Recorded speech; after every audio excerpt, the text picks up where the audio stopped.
name is Akbar Hassan-El from Wilmington, Delaware, and I'm an innocent man. I've been wrongfully incarcerated for the past 25 years. This is my documentary.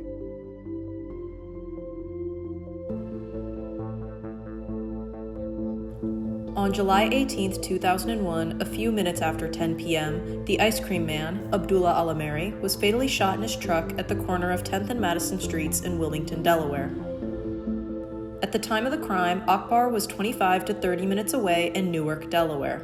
So it was just a hot day, and my mom was on the balcony this particular day, and she had offered me a popsicle, or I had one. I had a popsicle, and then she offered one to Akbar.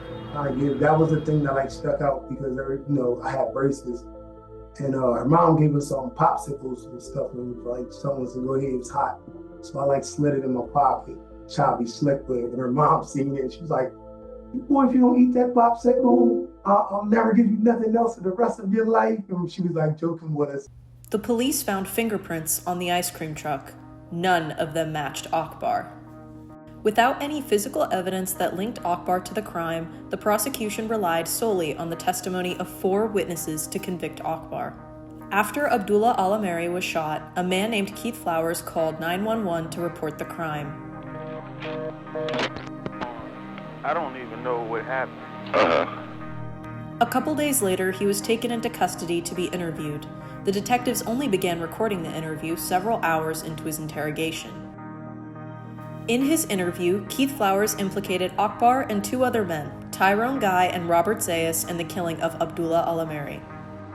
I'm going home, and it's I got almost a block to my house. And next thing you know, I'm surrounded by a SWAT team. They just stuck me in a room, making me think I'm doing something. And being 16, and all I wanted to do was go home. I said whatever I wanted. I said whatever I could to say, just to be out of that fucking room. At 16, Robert Zayas was threatened with the death penalty. After Zayas' interrogation, Akbar and Tyrone Guy then turned themselves in. I remember my dad calling. He's like, "Well, if you didn't do nothing, then all you gotta do is go down there and explain it, and we'd be able to get you out." 2 more witnesses came forward after Akbar's arrest. John Rice offered Akbar's name in retaliation for a street beef. Another witness named Marcus Archie, who was serving a 3.5-year sentence at the time, asked his girlfriend to contact the police to say that he had information. They vacated his sentence and released him to look for the murder weapon. He never found the weapon. I think John Rice may have been the oldest. Zayas was the youngest. He was 16 years old. The others were in their teens or early 20s. In November of 2003, Akbar and Tyrone Guy were tried together as co-defendants. After ending in a hung jury, it was declared a mistrial. Each witness claimed that Akbar was wearing something different at the time of the crime. So the whole trial was and then Akbar was there. And then Akbar was there. So what did Akbar have? He had on they said I had on a tank top and sweatpants. Then the one person said, he said I had on all black. And Favata's thing to that was, well, it's like a car accident. Everybody's seeing the same thing from different angles, so things are going to get mixed up sometime.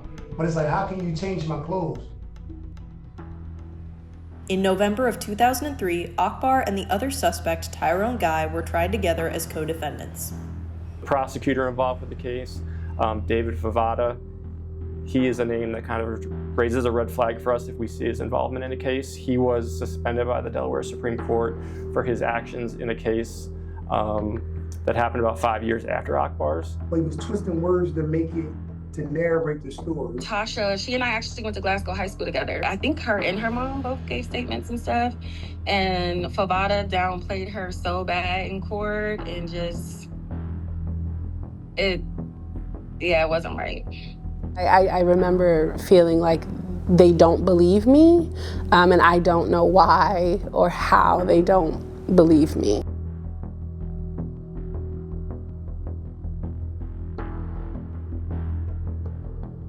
I feel like I was kidnapped, and you took me away from my family and everything I know, and you forced me to grow up somewhere else.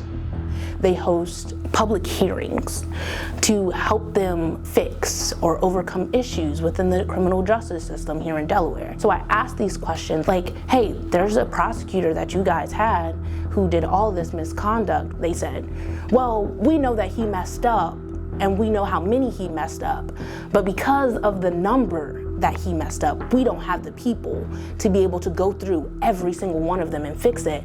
So they're just gonna have to sit through the case. Like, they're gonna have to sit with those charges. Unfortunately, procedurally, and sometimes in the cases I was working on before, I just felt like even if we had something that was egregious, that it just wouldn't even matter because of who's on the bench and kind of the politics of it all. Even being in there, he's able to still connect with my 13-year-old sister. And I'm like the best uncle in the world.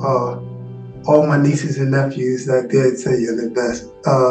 Even the older ones did say like I'm the best uncle because I bribe them. Her name's Nazea, and she just turned 13 in January. Before she started talking with Uncle Poppy this year, her grades were lacking, but he was like, by next semester, I want to see your grades up.